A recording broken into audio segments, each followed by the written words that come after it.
A paz do Senhor, seja muito bem-vindo a mais um programa Adna Goiabeiras. E no programa de hoje eu tenho um convidado que hoje ele é um empreendedor de sucesso. Ele é membro aqui da nossa igreja, diácono, serve ao Senhor juntamente conosco e presta um serviço também para a comunidade exercendo a sua profissão. Milton Soares Neto, seja muito bem-vindo. Estou muito feliz por você ter aceitado esse convite e estar aqui conosco. Muito obrigado, Thaís Matoso. Tamo junto, é nóis, vamos pra cima. Milton, eu já conheço a sua história. Eu já sei que você foi criado num lar cristão. Você tem uma boa base ali. Seus avós também, seu avô um pastor muito conhecido. Mas eu sei também que ao longo do caminho, principalmente quem é filho de crente, dá uma afastada. Sim. E aí a gente vai querer conhecer algumas coisas novas para entender ali também como que vai funcionar a nossa parte espiritual. Eu queria que você contasse um pouco pra gente como foi essa sua trajetória, porque tem os altos e baixos e tem a parte que você realmente se reconectou com o Senhor. Sim, sim. Como qualquer outro jovem, nem sempre fui muito sonhador. Estudei no colégio Isaac Newton, né, no meu segundo grau, e eu tinha um sonho de ser um médico na época, na verdade, né? E aí eu passei um ano, passei o segundo ano, e mudei de sonho porque era muito difícil de passar. Aí tentei administração de empresa na FMT na época. E aí quando eu fiz vestibular, fiquei por um ponto, não passei. Me frustrei muito porque eu era um aluno nota 10 lá no colégio, de simulados que tinham lá. De 100 alunos eu ficava entre os 10 sempre, entre os 9 ali. E aí quando eu não passei no vestibular da Federal e vi outros colegas passando que tiravam notas inferiores à minha, eu me frustrei muito. Falei, Deus, por que isso comigo, né? E aí foi quando eu decidi, naquele dia lá, eu falei, cara, vou largar a mão de ser empresário, eu quero ser advogado. Mudei de sonho, né? E foi quando eu decidi fazer direito. Só que eu queria fazer direito no FMT.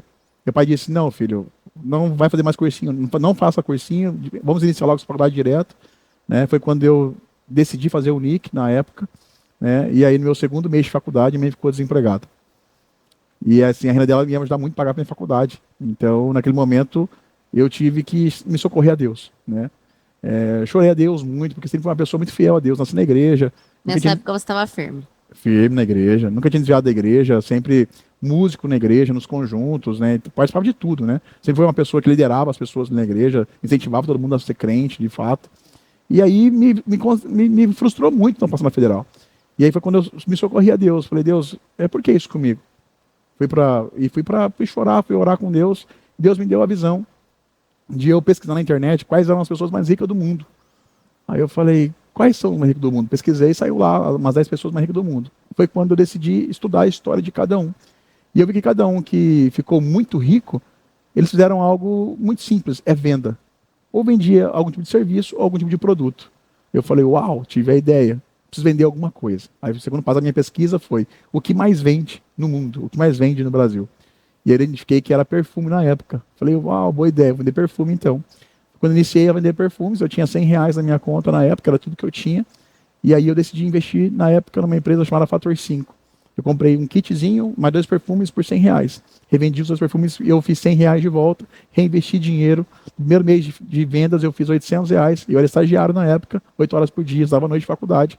Eu vendia perfumes para quem então, Milton? Na hora do trabalho, para os colegas de trabalho, na igreja, os amigos que eu conhecia. E eu ganhei o dobro, literalmente, do que eu ganhava no meu trabalho, que era o meu estágio na época. E depois disso aí eu aprendi a empreender. Eu decidi a empreender, decidi a vender algo. E depois disso aí eu nunca mais parei de vender nada. Né? Sempre fui vendendo, ganhando dinheiro com isso. E no meu 4º ano de estágio, eu larguei tudo, né? E dediquei a minha OAB. Foi quando eu passei na minha prova da OAB, antes mesmo de formar. E aí, quando eu comecei a advogar, de fato, eu já era um advogado empreendedor. Mas naquela época, você se revoltou em algum momento? De ficar irado e... Revoltei muito. Na hora que minha mãe falou que ficou desempregada, ela falou com muito amor comigo. Falou, filho, a mamãe ficou desempregada, mas agora é o seguinte, a mamãe vai arrumar outro trabalho. Então, no próximo semestre, você está muito novo, eu tinha só 16 anos de idade. Então, tinha tudo para ficar quieto, de boa, feliz, porque eu não precisava formar de forma desesperada. Minha mãe me sustentava nas demais situações, né? Então, era só para quem falar que ia ter que travar, mas o resto é continuar minha vida normal. Mas eu falei, Deus, por que isso comigo? Uma pessoa que sempre foi fiel a ti, nunca fui pro mundo, nunca fumei, nunca bebi, nunca curti, nunca aproveitei a vida, nunca fui para boate, nunca fui para nada. Sempre fui muito certo. E por que isso comigo, Deus? Né? E aí, na hora que a gente passa pelo problema, pelo caos, a gente não consegue entender o propósito futuro que Deus tem para nós. Então, assim, a minha vida depois desse caos que eu passei, dessa situação que eu passei, tudo na minha vida hoje, já passei, essa foi uma situação difícil que eu passei, mas depois disso, eu passei por várias outras situações, né? Só que depois que você entende o propósito de Deus na sua vida, que todas as dificuldades que Ele permite você passar, existe um propósito por trás disso, eu hoje sorrio das coisas quando fica difícil para mim. Hoje você entende que foi Deus realmente ali. Então as pessoas têm costume, talvez você veja alguém sofrendo, passando por uma luta, uma prova, e você fala assim: ah, mas essa pessoa pecou, essa pessoa fez alguma coisa errada, essa pessoa fez uma escolha errada que trouxe consequências. É que nem ele acabou de falar aqui, Deus provando a fé. Nem todo mundo fez alguma coisa errada e está colhendo frutos daquilo que fez, porque você foi criado dentro da igreja, Sim. sempre fazendo tudo certo, sempre sendo obediente primeiro a Deus, depois aos seus pais, à sua família, a denominação que você servia, e aconteceu muita coisa difícil na sua vida. Então, se você estiver passando por algo difícil, não fique culpando a Deus, ou as circunstâncias, ou as pessoas, ou se alguém apontar o dedo para você e achar que é porque você pecou, porque você está fazendo alguma coisa errada, escondido, ou fazendo algo que desagrada ao Senhor, não se preocupe com esse tipo de julgamento. Deus também prova a nossa fé. Deus provou a fé de Jó, Deus provou a fé de José, que ficou ali passando um período sem reclamar. Até onde você vê que foi Deus que fez realmente e o que você acredita que tenha sido resultado do seu esforço, do seu trabalho, da sua dedicação? Sim. Então, Deus ele nos capacita, né, para sermos muito bons em tudo que nós fizermos. Essa é a grande verdade. O ser humano por si só, ele às vezes procrastina o que Deus quer que você desenvolva. Então, se eu olhar apenas para o mundo espiritual e esperar que aquele milagre aconteça, né, Deus ele vai me possibilitar portas, mas se eu não estiver preparado, a porta vai se fechar para mim. Então não adianta eu ter sonho de ser um grande advogado e eu não dedicar para ser um bom advogado. Eu não estudar, eu não buscar novas jurisprudências, não buscar entendimento do juiz, não mapear, não ser estratégico no que eu faço. Então Deus ele me possibilita esse conhecimento, e assim como para todos que têm uma mentalidade normal, né? Mas tem muitas pessoas que elas são assim religiosas ao extremo, que elas pensam: eu vou orar, vou jejuar, e algo extraordinário vai acontecer. Eu vou aprender o direito de passageiros aéreos sem nem eu estudar, porque Deus está comigo. Né? E é a hora que você começa a se frustrar, porque Deus ele vai te permitir, né, buscar o conhecimento para você, de fato, ser bom no que você faz, para que você gere um resultado. E diante desse resultado que você for construindo, ele vai te abrindo portas. Não tem problema nenhum em ser bom, né? As pessoas têm medo de parecer Jamais. arrogância, de parecer prepotência. Se você for bom, você vai ganhar bastante dinheiro, você vai poder abençoar a igreja, vai poder dar oferta, ajudar os irmãos. Por exemplo, aqui, tinha uma irmã vendendo cremosinho. Eu comprei todos os dela que tinha lá, tinha uns 20, eu comprei todos para abençoar aquela irmã. E se eu não tivesse uma bênção na minha vida, eu não ia poder ajudar aquela irmã. E aquela irmã foi tão legal comigo, irmão, achei muito boa sua palavra, sempre que puder, volta de novo, falar com a gente um pouquinho. Eu amei, isso me inspirou muito. Aí eu estava vendendo cremosinho, eu fui e comprei. Então, assim, se eu não tivesse condições, aquela irmã que está ali vendendo, buscando uma ajuda, né, ela não teria como ser abençoada naquele momento. Então aquela irmã talvez não tenha a capacidade intelectual de pensar como eu penso. Talvez ela está vendendo cremosinho hoje sem uma qualificação técnica de vendas. Mas se nós começarmos a ensinar as pessoas que além de Deus abençoar, Ele quer que você também busque conhecimentos novos para você ficar bom no mercado, a gente pode transformar aquela irmãzinha que está ali vendendo cremosinho na simplicidade em uma grande vendedora de cremosinho. Uma fábrica de cremosinho, ter vendedores, ter negócio crescendo. Então depende da ajuda. A gente tem que colocar nas pessoas que Deus te abençoa e você será mais abençoado ainda se você tiver qualificação. Eu acho que esse é o grande segredo. E já que nós fomos para esse lado, esse assunto, como é para você quando você vê alguém dentro de uma igreja, seja ela qual for, com um pensamento muito limitado de que o crente não pode ser rico? Não vou nem falar o cristão não pode ser rico, né? Mas essas pessoas que têm um pensamento mais limitado, o crente não pode ser rico. Eu creio que ela se baseia naquele versículo que fala que é mais fácil um camelo passar por uma agulha, né? De uma agulha do que na verdade é uma portinha pequena. Sim. Do que um rico no reino dos céus. De fato isso acontece porque é muito difícil para as pessoas que não foram treinadas a reconhecer Deus como superior na tua vida. Quando você tem dinheiro, você tem muito poder. Poder de escolhas, poder de decisão, poder de fazer o que você quiser na sua vida. E, infelizmente, nesses momentos que você começa a ter um poder maior, você começa a esquecer um pouquinho de Deus. Porque você sente o quê? Autossuficiente. Você já sabe o caminho da riqueza, do caminho de não passar necessidades, por exemplo. Então, quando Deus tem um propósito na sua riqueza, por exemplo, na sua prosperidade, Ele vai te permitir ficar próspero, mas se você desalinhar do propósito dele, Ele vai começar a apertar para você as coisas. E enquanto você não reconhecer que você tem que andar no caminho certo, fazer as coisas certas, Ele não te abre de novo as portas. Então, aquele crente, aquele cristão que se torna próspero, ele só vai prosperar cada vez mais se ele for de fato fiel. Porque se de fato ele for infiel com Deus, Deus trava as portas, fecha todas as portas para ele, ele não consegue mais crescer, mesmo ele sendo bom. Aí tem um grande segredo. Então, assim, Deus ele vai abençoar você, sim, se você de fato for fiel a ele. Mas se você de fato não for fiel para ele, você pode até conseguir um sucesso, como as demais pessoas que não são evangélicas ou cristãs conseguem sucesso. Né? Porque a grande pergunta, Milton, mas por que então o Mark Zuckerberg, dono do Facebook, por exemplo, ele é multibilionário? E ele nem é cristão. Eu mesmo já indaguei sobre isso. Grandes empresários são multibilionários e eles nem são cristãos. Por que Deus permitiu a bênção para ele? E aí eu fiquei a pensar, nem sempre riqueza financeira apenas, né, é o suficiente, porque aquele cara, talvez, como o dono da Apple, por exemplo, ele era um cara infeliz internamente. Né? Ele não tem um exemplo, uma riqueza para mim é meus filhos, é minha família. Eu já ia te né? perguntar, o que para você é prosperidade, a verdadeira prosperidade? Eu ontem mesmo estava beijando meu filho, o Caio, eu acho que eu beijei ele por 1 hora sem parar. Eu fico beijando, abraçando, eu jogo ele para cima, beijo ele inteiro. O pai te ama demais, eu te amo demais. Então aquilo para mim é riqueza. O dinheiro é uma consequência. Para mim, a riqueza é poder acordar a hora que eu quiser. Então eu durmo a hora que eu quero, acordo a hora que eu quero, nunca tenho limite com nada. Sou conhecido na igreja como como que é o pessoal me apelida muito aí? Você é inimigo do fim? Inimigo do fim. Justamente porque, assim, para mim, felicidade é estar com os amigos, é conversar, é sorrir. Para mim, isso é riqueza. Né? Poder conversar até a hora que eu quiser, acordar a hora que eu quiser, poder trabalhar a hora que eu quiser. Né? Isso o dinheiro te possibilita. Né? Então, para mim, isso é uma riqueza muito grande. Estar com a minha família todos os dias, poder passear com meus filhos, comer uma pizza, comer um lanche, um açaí, um sorvete. Para mim, isso é riqueza. Curtir eles no carro, andar à toa no carro. Né? Curtir a família é o maior patrimônio que nós temos. Né? Assim, eu posso ter muito dinheiro, mas se eu não tiver minha paz com a minha esposa, com os meus filhos, nada me vale. Né? Se eu posso ter muito dinheiro, mas se eu não tiver saúde, nada me vale. Então, dinheiro é só um dos pontos. Né? Tem uma coisa muito legal que eu posso até falar de você em outra entrevista, que é sobre as 12 áreas da nossa vida. Eu aprendi sobre isso. Que as pessoas pensam que ser rico é apenas uma área financeira, mas tem 12 áreas que a gente precisa ser rico. Conta pra gente um pouquinho, pelo menos 5. Vamos lá. A área financeira é a principal ali, que todo mundo pensa que está atrás daquilo. Tem a saúde física, que é estar sempre no shape correto, com a saúde em dias, sem problema nenhum de saúde. Né? Então, para isso, você tem que comer bem, tomar muita água, etc., praticar exercícios físicos, para você ter uma saúde de qualidade. Primeiro ponto. Saúde emocional. Por exemplo, você se frustrou, às vezes, lá com o teu pai, com a tua mãe no passado, ou com o teu tio, ou com tua tia, ou com um primo teu, alguém que te fez bullying na escola, por exemplo. Então, o seu emocional, por esse motivo, foi abalado lá no passado. E você, até hoje, carrega essa mágoa com você. Você pode construir riqueza, pode ter uma saúde física legal, mas se o seu emocional estiver ruim, por exemplo, você não é uma pessoa plenamente feliz. E esse é um dos pontos da riqueza, a emoção da gente.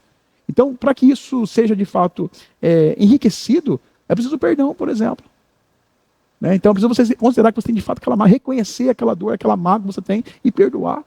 Né? Então, saúde física, saúde emocional, saúde intelectual, que é o que eu falei agora sobre as vendas, por exemplo. Não adianta você ter uma oportunidade de vendas, mas você não querer aprender, não ter paixão por aprender a ser melhor.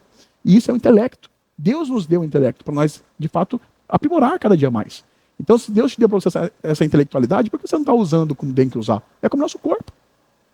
Né? Então, tem que manter o shape, tem que ter a mentalidade emocional muito bom, tem que ter um intelectual muito bom, tem que ter sonhos, projetos. Quais são os seus sonhos? É a quarta área. Saúde física a primeira, emocional a segunda, intelectual a terceira. Seus sonhos e projetos pessoais. Aí vem o financeiro, aí vem o seu social. Eu estou aqui hoje, por exemplo, social. É o sexto pilar da minha vida. Por que eu aceitei o convite? Porque eu estou aqui para contribuir socialmente com as pessoas que estão nos ouvindo. Então, quando eu posso contribuir com algo para alguém, é uma riqueza. Aí o sétimo pilar, que é o casamento. Né? Vem o oitavo pilar, que é o relacionamento seu com os filhos e com os seus pais. Como é que está a sua relação com os seus filhos e com os seus pais? Você tem raiva do seu pai, raiva da sua mãe, você tem raiva dos seus filhos, você lida bem com eles, você tem amor por eles, você consegue se doar por eles, sim ou não? Como está você e a sua esposa? Está bem, está amando, está dando o que ela precisa? Né? E vice-versa também, está acontecendo essa volta ou não? Por que não acontece essa volta? O que está te impedindo? Isso também é uma riqueza, uma pobreza. Tem que aprimorar esse pilar. Aí vem o nono pilar. E seria o quê? Quem são seus amigos? E um dos motivos de eu estar aqui na Adna, por exemplo, o Goiabeiras hoje, é isso. Eu buscava pessoas que fossem mais compatíveis com a minha mentalidade. E aqui eu pude encontrar pessoas que têm sonhos, pessoas que amam churrasquear, pessoas que amam ser felizes, né? Pessoas que amam viajar, por exemplo. Então, esse ano que eu fiz 7 viagens, porque todo mundo que viajou, eu viajei junto. Não, Deus me possibilitou essas bênçãos maravilhosas. Né? Então, quem são os meus amigos? Com quem eu converso? Com quem eu relaciono? E isso vai me fazer ser quem eu sou, é o 9º pilar. Aí vem o 10º pilar, que qual seria, Milton? A plenitude de felicidade. Como você se sente consigo mesmo? Como você se sente diante dos amigos, das pessoas? Né? Aí vem o 11º, que seria o quê? Hobbies e criatividade. O que você faz para se divertir? Você, um exemplo, joga um videogame, você pratica algum outro tipo de jogo, alguma coisa nesse sentido, você joga um tênis, joga um futebol, joga um vôlei. Qual que é a sua parte de diversão? Natação? Pescar com os amigos? Viajar? Qual que é o teu hobby? Como você está nessa área da vida? Como é que você está hoje, de 0 a 10? Né? E vem o 12º, que é o mais importante, né? O espiritual.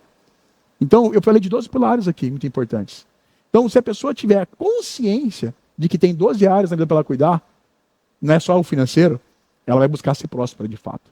Mas se ela não tivesse conhecimento das 12 áreas, ela vai querer só ser rica, porque quer ter poder e ter dinheiro. Mas ela tem dinheiro, ele humilha a esposa, ela humilha o esposo quando tem dinheiro, ela não está nem para o pai, nem para a mãe, nem para os irmãos, nem para os amigos, ela não está nem aí para ninguém socialmente, porque ela só pensa no eu. Já eu tenho facilidade de reconhecer as pessoas, ser solidário com as pessoas, ser feliz, sempre elogiar as pessoas. Uma marca que eu tenho muito pessoal minha é: Milton sempre elogia todo mundo. Caraca, que legal. Por que ele é assim? Sempre está elogiando uma pessoa. Porque, de fato, aquilo me preenche. Por eu ser uma pessoa que eu sei em tudo que eu sou bom e sou ruim, quando eu vejo uma pessoa sendo bom em algo, eu quero reconhecê-la, para que ela fique melhor ainda. Então é um dom que Deus me deu. E assim, quando a gente tem a noção dessas 12 áreas da nossa vida, eu comecei a mapear minha vida. Eu coloquei notas de 0 a 10 para cada área da minha vida. Então, quando eu estou indo muito bem no trabalho, mas estou muito distante dos meus filhos, eu falo: peraí, eu preciso melhorar um pouquinho mais com meus filhos, eu preciso cuidar mais deles, eu preciso amar mais, eu preciso presentear mais. Né? E é isso. Então, assim, meu filho, por exemplo, 10 anos, o Arthur, na minha mentalidade, eu quero construir ele um homem de sucesso. Então, desde 7 anos de idade, eu ensinei ele a vender. Então, ele agora comprou um presente que ele queria para ele mesmo, um Nintendo Switch, com o dinheiro que ele vendeu, com as vendas que ele teve dos doces que ele vende. E por que isso aconteceu? Porque eu, de fato, expliquei como é que funciona a venda, o que é a venda, por que vender, por que ele ter esse desejo, né, o que ele vai se tornar quando crescer. É um projeto que eu tenho com o dele.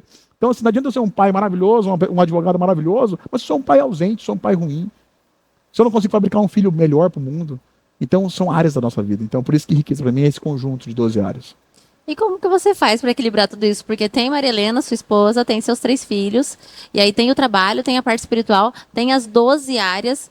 Tem hora você dá uma surtada, Não, assim? Com certeza. A gente vive em surto, logicamente, porque a gente nunca vai estar bom em tudo na nossa vida. Né? Quando você está muito espiritual, por exemplo, você fica um pouco mais ausente no intelectual. Né? Então, uma pessoa que está muito orando, buscando muito a Deus, jejuando extremamente, aquela pessoa que está ali cegamente fazendo isso, ela distancia do propósito material da vida que nós estamos aqui na Terra. Então, você está muito bem na Terra, só buscando bens materiais, buscando riqueza, você fica mais distante também de Deus, porque você começa a dedicar mais ao trabalho. Então, o que é muito bom de você ter... Por que é interessante? A consciência das 12 áreas. Isso que é importante, não é você ter 10 nas 12 áreas, mas você ter a consciência delas. Porque quando você tem a consciência das 12 áreas, quando você está muito forte em uma área, você fala assim: mas como é que está meu espiritual? Não está tão legal, eu preciso fortificar um pouquinho aqui. Quando você está muito forte espiritual, você fica até ausente. Até um exemplo, eu sou uma pessoa assim, se eu oro muito, leio muito a Bíblia, dedico muito para ser uma pessoa espiritual demais, eu vou ficar mais ausente com a minha esposa, até na parte sexual, por exemplo. Eu vou ter tanto espiritual que me afasta. Então, tudo é um equilíbrio. Né? E é esse equilíbrio da nossa vida que faz você ter um triunfo legal. Né? Não é ser 10 em tudo, mas buscar conscientizar que você deve buscar uma qualificação em cada uma dessas 12 áreas. E a tática para isso seria realmente escrever, anotar, reconhecer as suas dores, reconhecer as suas fraquezas, as suas vulnerabilidades. Então nós temos, o ser humano por si só, ele tem uma dificuldade enorme de ser vulnerável. Ele quer ser perfeito. Então, por exemplo, minha saúde física é um ponto negativo que eu tenho hoje. Eu estou lutando por ela na minha mente só. Não vou, esse ano que eu fui na nutricionista já fiz todo o meu plano de alimentação. Vou para academia, não passou muito tempo na academia, porque tem uma área um pouco, não de mais relevância, mas que se eu fracassar nela, eu fracasso fazer mais áreas, que é o financeiro. Então eu preciso me dedicar mais um pouquinho na advocacia para consolidar todos os meus projetos desse ano. Assim que eu tiver tudo consolidado, eu vou dedicar mais à minha saúde para ter um equilíbrio maior. Não adianta eu querer ter uma advocacia próspera só na minha mente e eu só ficar na academia 24 horas, comendo bem, pá. De repente tem funcionários, tem minha esposa, tem minhas contas, eu não vou pagar. Então você é um caloteiro. Então você não pode ser visto na sociedade como uma pessoa má. Né? Então eu busco pelos meus princípios éticos, né, profissionais também, entregar um bom serviço e ter dinheiro para que eu possa manter minha situação financeira estável, né, sólida, não um mal pagador. Então isso é muito forte em mim. Então, por isso que às vezes a gente dedica mais ao trabalho ali, porque a gente tem que ser fiel, né, nas demais obrigações da nossa vida, por exemplo. Então, sou muito bom na advocacia, estou demais ali. Peraí, estou muito ruim na família. Estou demais na família, por exemplo, mas eu estou muito ruim na advocacia. Chegou o tempo de eu ficar muito família, extremamente família. E de repente minha advocacia estava caindo, porque eu estava meio que alheio demais da advocacia. Então, é buscar o equilíbrio. Né? Esse equilíbrio é muito importante. Intelectual, mesma coisa. Às vezes eu aprendo algo novo, começo a aplicar, de repente fica na zona de conforto, eu paro de buscar conhecimento novo. Então, esse ano, por exemplo, iniciou o ano. O que eu vou aprender de novo esse ano? Eu já busquei na minha mente. O que eu vou aprender de novo esse ano? Então, já estou estudando já novas áreas no direito, por exemplo, novas áreas de negócio, por exemplo. Então, como investidor, onde eu vou investir meu dinheiro? Vai ser no banco mesmo, vai ser num fundo de investimento, vai ser em veículos, vai ser em compra de outra coisa para eu revender e ganhar um pouco mais, vai ser em um imóvel, aonde eu posso aplicar o meu dinheiro, né? Então, esse tipo de equilíbrio é muito importante. E só acontece isso na minha vida porque justamente eu tenho a clareza dessas 12 áreas da minha vida que eu aprendi quando eu fiz o curso de coach no IBC. Então, existe um Milton antes do IBC, que era só um Milton advogado, família por lógica, mas não sabia de fato quem era a minha família, por que amar a família, por que ela é tanta base para mim. Então, o curso me ensinou muito sobre esses valores. Então, até 2018, eu era um tipo de pessoa. Após isso, após o curso, eu me tornei uma outra pessoa muito mais solidificada como humano nas 12 áreas, porque eu não tinha clareza. E o que eu mais vejo hoje nas pessoas é justamente isso. Falta de clareza nas 12 áreas da vida que ela não sabe. Até a gente sabe que tem 12 áreas, mas a gente não sabe de forma específica. Então você uma hora está bem no espiritual, por exemplo, aqui, mas minha saúde física. Sabe que tem 2 áreas. Meu financeiro, nossa, não. Meu profissional, meu Deus, o que é você? Não, de repente, meu filho, estou sem tempo para ele, Jesus amado. Não, meu esposo, nossa, não. Meus amigos, quem são? Não, nem falo mais com ninguém. Não, e o social, o que eu faço para as pessoas? Meu Deus, não. Então, quando você não tem a clareza, você dedica muito tempo em uma área só e esquece, porque você não tem conhecimento. Claro que elas existem. Mas se você tiver conhecimento claro de que elas existem, você vai ter sempre um tipo de régua ali para você. Peraí, eu estou bem aqui, mas eu não estou bem então aqui. Então é a hora que traz para você esse equilíbrio e você vai ter um sucesso muito maior na vida. E como que você faz para se capacitar? Você lê muito ou você prefere vídeos, treinamentos, Eu cursos? sou uma pessoa assim, o conhecimento que eu adquiri hoje me possibilita os ganhos que eu tenho. Então, quando eu vivo a minha vida, normalmente, né? E aí eu vou vendo as minhas dores. Por exemplo, minha advocacia, quero entrar em advocacia, então eu preciso de um curso melhor de gestão agora. Eu identifiquei que a minha secretária ela é boa para planilhas, mas ela é ruim para atendimento. Mas aí no mercado eu já identifiquei que tem empresas que prestam serviços de secretária jurídica remota. Então fechei hoje, por exemplo, uma secretária jurídica remota só para atendimento meus telefones, meu WhatsApp. Então eu mato dores conforme eu busco conhecimento conforme as minhas dores. Não mais busco conhecimento aleatório. E eu acho que não acho. Isso é o grande segredo. Porque as pessoas hoje, elas buscam conhecimentos aleatórios. Conhecimentos aleatórios não te levam a lugar nenhum. Então não adianta eu querer lá, um exemplo.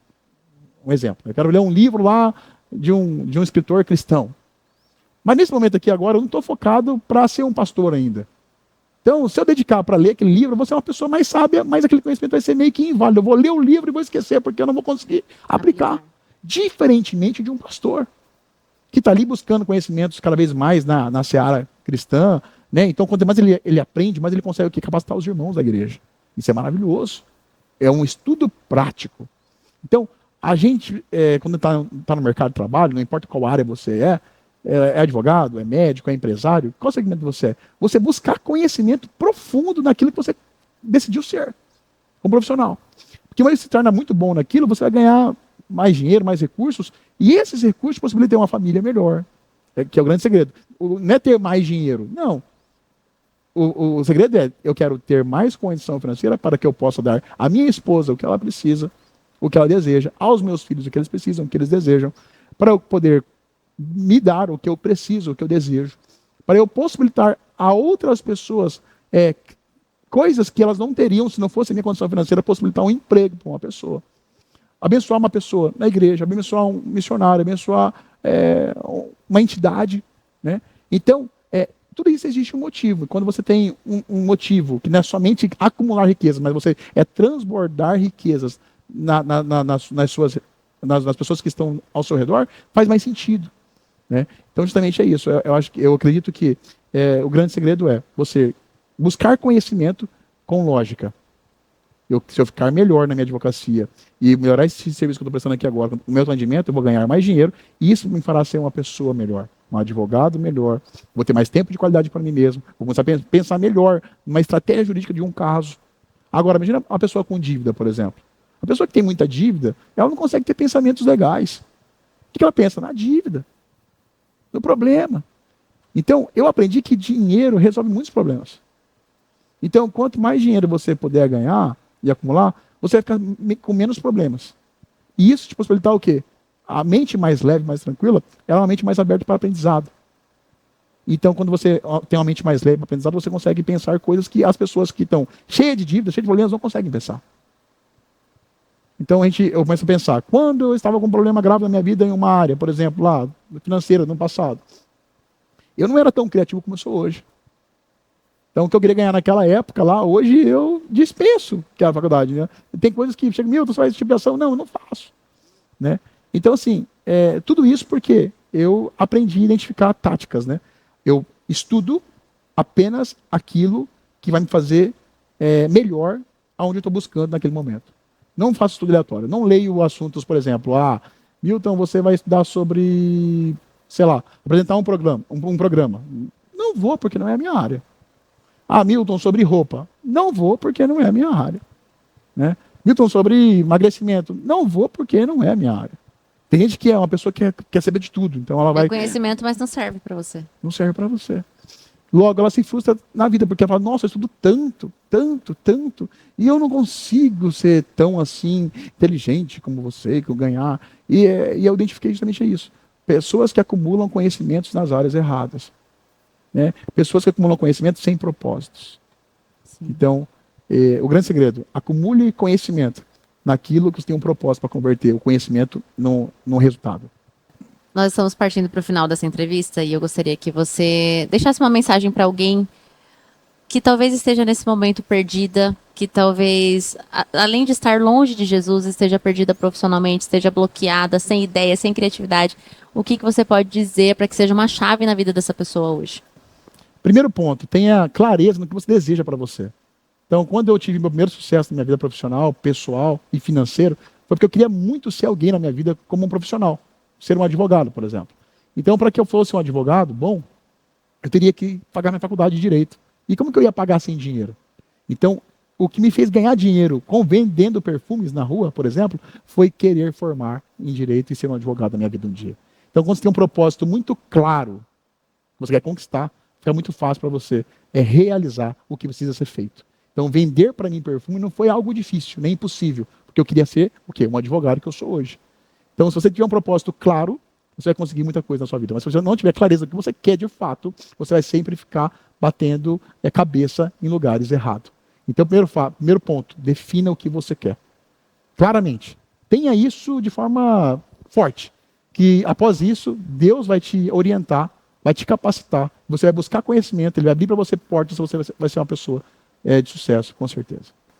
Amém, Milton. Glória a Deus. Obrigada por ter contribuído conosco nesse programa, porque nós temos aqui um propósito de ajudar pessoas não só com os testemunhos que são espirituais, de transformação de vida, mas também de as pessoas verem em nós que é sim possível nós sermos prósperos, bem-sucedidos e servir ao Senhor, que não tem nada a ver aquela conversa de que, porque é crente não pode ser rico, não pode ser próximo, não pode ter sucesso financeiro, não pode ter sucesso no trabalho. Então foi muito importante essa conversa. Para mim foi muito inspiradora, de coração eu te agradeço. E Obrigado. Espero que venham mais entrevistas aí com outros assuntos, porque nós temos muitos assuntos para conversar com você. Você vai com certeza ser entrevistado aqui com a Maria Helena, para que as pessoas conheçam também o seu testemunho com ela, que é muito bonito, né? E a sua família maravilhosa, que Deus continue abençoando você, prosperando o seu negócio, que você continue sendo essa bênção que você é nas nossas vidas aqui enquanto igreja. Amém? Amém. Muito obrigado pela oportunidade de estar aqui com você. Quero agradecer o carinho da audiência e quero te lembrar que daqui a pouco já começa o segundo culto das 19 horas. Deus abençoe a sua vida e até o próximo programa.